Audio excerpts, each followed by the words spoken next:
If you want to find stolen paintings, don't go looking in the houses of robbers and burglars. Go to a museum. Here at the National Gallery in London, for instance, there's a very, very famous painting that shouldn't really be here because, to put it bluntly, it was nicked.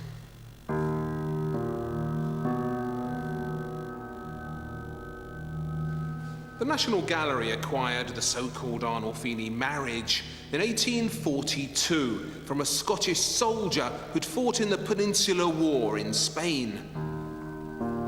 Before the Peninsular War, the painting belonged to the Spanish royal family. After the Peninsular War, it belonged to the Scottish soldier. You work it out. This is war booty. And if I were a member of the Spanish royal family, I'd be on the phone every day asking for it back. Because not only is this one of the world's most famous pictures, it's also one of the most gloriously mysterious.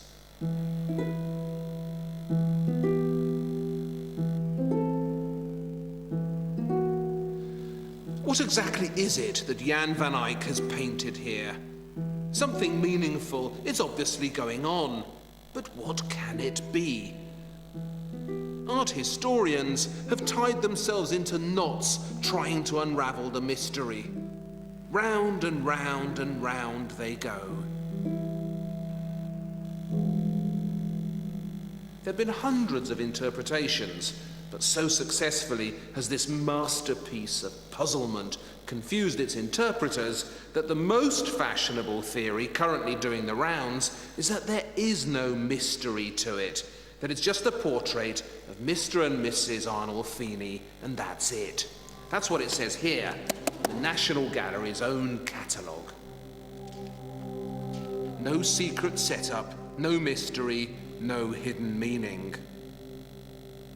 But that has to be wrong. The Arnolfini marriage must have a hidden meaning. The picture's packed with symbolism, and frankly, you'd have to be blind not to notice it. Look, for instance, at this fruit here on the windowsill. It says in the catalogue that the fruit is only here to indicate that the man in the picture is wealthy.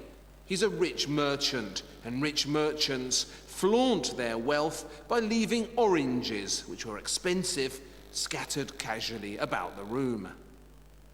What poppycock! All you have to do to see that this fruit must have some deeper symbolic meaning is to look at other pictures by Jan Van Aјk. Look what's on the windowsill of this Madonna and Child from Frankfurt. Is she trying to show how rich she is? Look at the windowsill of the Ince Hall Madonna. Why would this Virgin Mary be flaunting her wealth? She isn't. In Van Aјk's Madonnas, the fruit arranged so pointedly on the windowsill is a deliberate reminder of those notorious biblical events in the Garden of Eden that led to us being thrown out of paradise. When Adam took a bite out of the fruit being proffered to him by Eve, he committed the first sin and ensured the fall of man. The fruit on the windowsills of Van Aјk's Madonnas reminds us of the consequences of our inability to resist temptation.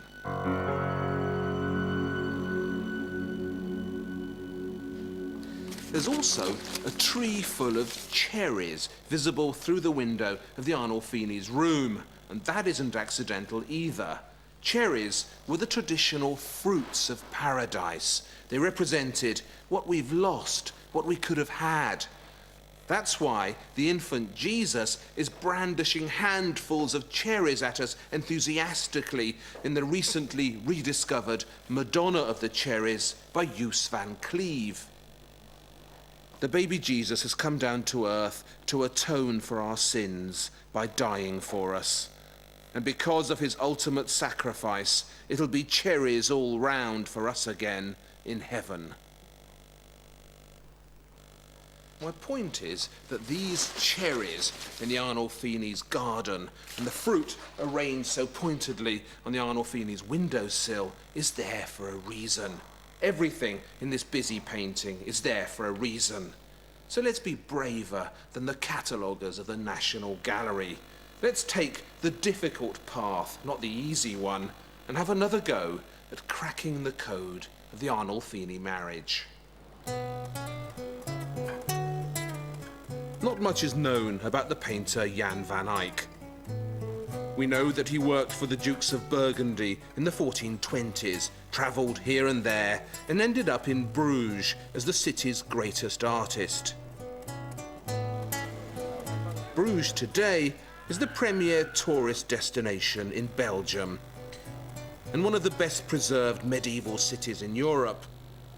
But in Van Aјk's time here, the 1430s, this delightfully preserved chocolate box town was the most important trading port in Northern Europe. Bruges was international, busy, and very, very rich. In the 1430s, Bruges must have been a very cosmopolitan place. Goods were transported from all over Europe and found their way here. From the Baltic region and further out east came, for instance, furs and all sorts of animal skins. From the Mediterranean came things like spices, exotic foods, but also textile. And textile was the main business of Bruges. Among all these precious stuffs being exported from Bruges all round Europe, perhaps the most valuable of all in the long run was oil paints, which was said to have been invented here by Van Aјk himself. It wasn't true, of course. Oil painting developed gradually in various places, but it is true that Van Aјk was the first great master of the new medium, and this made him internationally famous.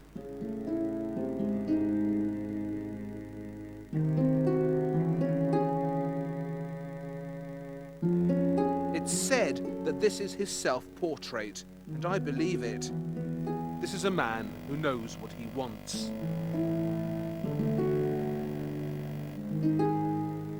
The thing about oil paints is that they could achieve amazingly convincing illusionistic effects. Painters could paint things with them that looked miraculously real, and no one was better at this than Jan Van Aјk. One of the reasons this stubbornly mysterious picture has proved so enduringly fascinating is because Van Aјk involves you in the action so cunningly. At the front of the picture, the mysterious couple seem to be greeting you, as if you've just entered the room and they've been waiting for you. At the back of the picture, the famous wall mirror, so perfectly painted, not only shows the back of the couple, as you'd expect, but also two more figures entering the room. It's been said that the first of these is Van Aјk himself, but surely it must also represent whoever's looking at the picture, whoever's just stepped into the room. In other words, you.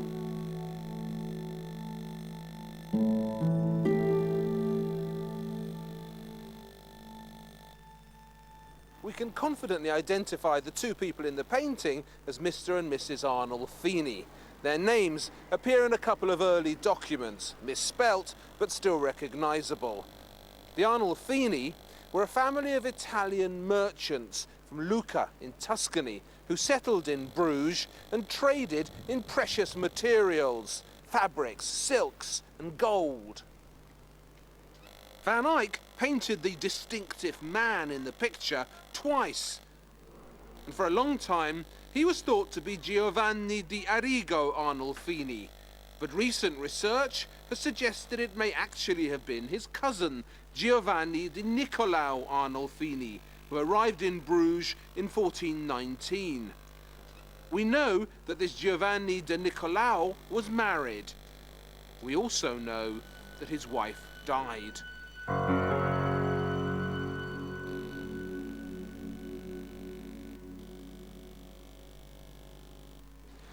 Giovanni was conspicuously prosperous, and in Bruges in the 1430s, a huge proportion of a man's wealth was tied up in his clothes. Well, he's wearing a fur-lined velvet garment known at the time as a hauk, and it seems to be made of purple crimson velvet, which would make it extraordinarily expensive. But her dress, the white fur, if indeed, as has been suspected, that the fur is the fur of the squirrel, then it's only the belly fur. And you're talking literally hundreds, if not thousands, of animals going into one of those gowns alone. And they were environmental disaster areas from our point of view. And by the end of the 15th century, the fur trade in Europe seems to more or less have wiped out the local wildlife, and they were very lucky to find the New World to go and exploit.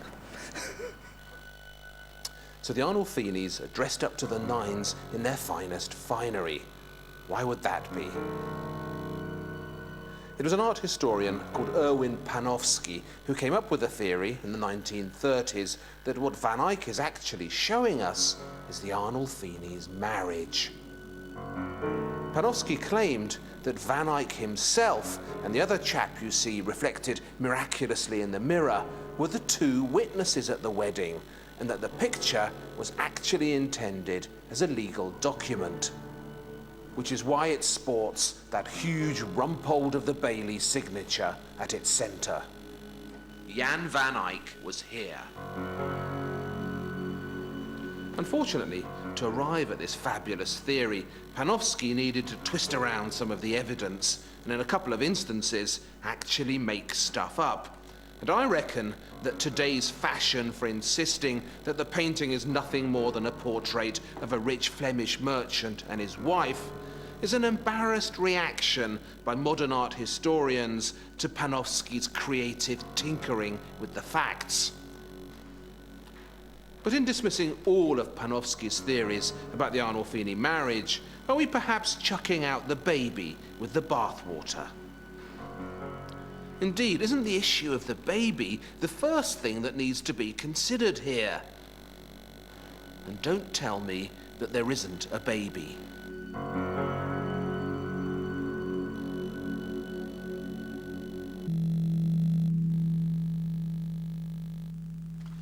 It says here that Mrs. Arnolfini isn't pregnant.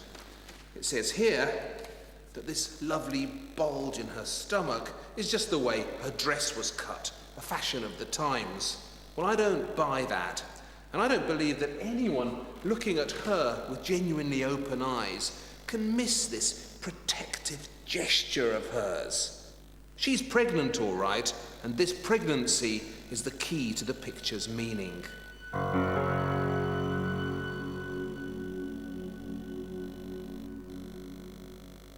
Pregnancy is such a critical and ubiquitous human condition that you'd have expected art to be packed with images of pregnant women.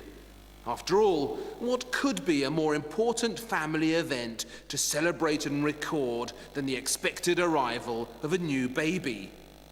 And indeed, there are lots of pregnant women in art. Rather amazingly, however, they tend to get overlooked. I don't think I've puzzled over any picture as much as I've puzzled over the so-called Arnolfini marriage. It's a maddening thing. It sends you all over the place looking for clues. And one day, by chance, it sent me here to the huge and grand Metropolitan Museum in New York. I was walking through this room and I saw this. You want evidence of pregnancy? This is evidence of pregnancy. It's by Joos van Cleve, who worked in Antwerp, so close to Bruges. This is Van Cleve's Annunciation. The angel Gabriel has come to tell Mary that she's about to become the mother of Jesus Christ. What a big moment. Isn't this space familiar? Isn't the bed familiar? Aren't those candles familiar? Isn't the window familiar? Isn't the mood familiar? This Annunciation bears such an obvious and tangible resemblance to the Arnolfini marriage that it might almost be the same setup. you encounter the same arrangement in other heartfelt enunciations by artists who followed Van Aјk. A similar room, a similar bed, a similar atmosphere of a proclaimed baby. Now, of course, the Arnolfini marriage doesn't show the angel Gabriel coming down to the Virgin Mary and telling her she's about to have Jesus. But look at this. It's just too similar to be a coincidence. Van Aјk's masterpiece is trying to plunge us into atmospheres exactly like these, the warm and holy atmospheres of an impending birth. So I've come up with a blunt and honest and no-nonsense title for Van Aјk's oh-so-complicated masterpiece. Let's get to the point here. We should call this the Arnolfini pregnancy.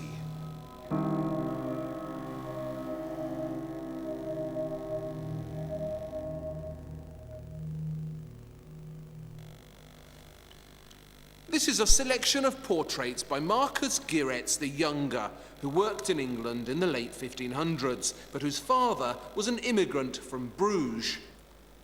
It's only recently been noticed that all the women in these portraits are pregnant.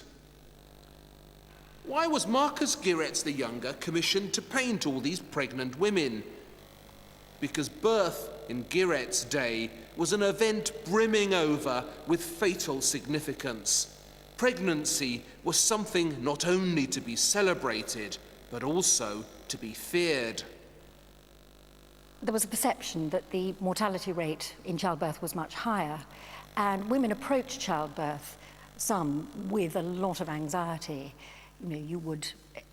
It would be a period, pregnancy would be a period in which you would do spiritual exercises. You would be thinking about the strong possibility of dying in childbirth. So it made me think that that might be an aspect of the portraits. If the woman died in childbirth, there would be a record, an image of her. It would take its place in the family portrait gallery. Thus, life and death are intertwined in the pregnancy portraits of Marcus Giretz, as they must somehow be intertwined in the Arnolfini marriage. A brave, free-thinking art historian thinks she's found the answer. Many people challenge the suggestion that the woman is actually pregnant because of a painting by Van Aјk which showed Saint Catherine of Alexandria, who's obviously a virgin saint, in a similar dress and pose. And therefore it was argued that it was impossible that a person could be shown in that same pose and dress and necessarily be pregnant. On the other hand, Saint Catherine of Alexandria was mystically married to Christ. And so therefore, it does actually make sense that they could, if not literally pregnant, perhaps a suggestion of pregnancy is intended. There was a discovery in the archives in Florence, which is a letter from Mrs. Arnolfini's mother. And in this letter she mentions, and it's dated 1433, the year before this picture is dated, she mentions that her daughter Costanza had died. I decided that it might be possible to think of it another way, which is that this woman in the picture was actually portrayed posthumously. That is to say that she's actually dead by the time the painting is completed. And at first it seems very far-fetched, but in fact when looking at a lot of the details in the painting, I think that it's very convincing that this was in fact the case. So I would argue that it's very likely Mrs. Arnolfini died in childbirth. And there are other reasons to think that. Behind her, over her right shoulder, you can see the back of a chair which has the image of a Saint Margaret praying behind the dragon, which is her attribute. Saint Margaret was the patron saint of pregnant women. The scenes around the convex mirror are illustrations of the Passion, which seems very interesting in terms of the division of Mr. Arnolfini and Mrs. Arnolfini. That is, the dead scenes on her side, the living scenes on his. Similarly, if you look at the chandelier up above, there is again a contrast of the lit candle still on the left side where Arnolfini is, and on the right his wife stands underneath a candle that's gone out. I would argue that in light of this idea that this is a posthumous image of Mrs. Arnolfini, certain aspects of the painting that were mysterious seem much more straightforward. So Mrs. Arnolfini may have died in childbirth, and Mr. Arnolfini may have chosen to memorialize her in this poignant masterpiece by Jan Van Aјk. Arnolfini presents his wife to us with that touching gesture of his, as if she were still alive. Why does he do that? Because I think the painting is trying to understand her death and the baby's death in intensely religious terms by comparing their sacrifice with the ultimate sacrifice of Jesus Christ, crucified on the cross up here in the mirror, right in the middle of the picture.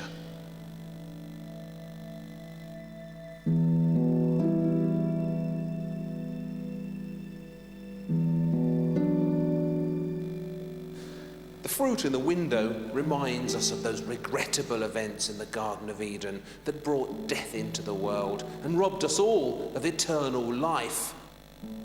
And see these funny shoes, pattens they're called. They're for wearing outdoors. You slip them over your other shoes. Well, Mr. Arnolfini has discarded his so very pointedly. Despite what's happened to him, he has no plans to wander further. He's promising his fidelity to his wife and to his faith. And Van Aјk, because he was a genius, manages to indicate all this with oodles of clever symbolism. But he also captures the haunting self-absorption and all that repressed sadness and even anger in the face of Mr. Arnolfini.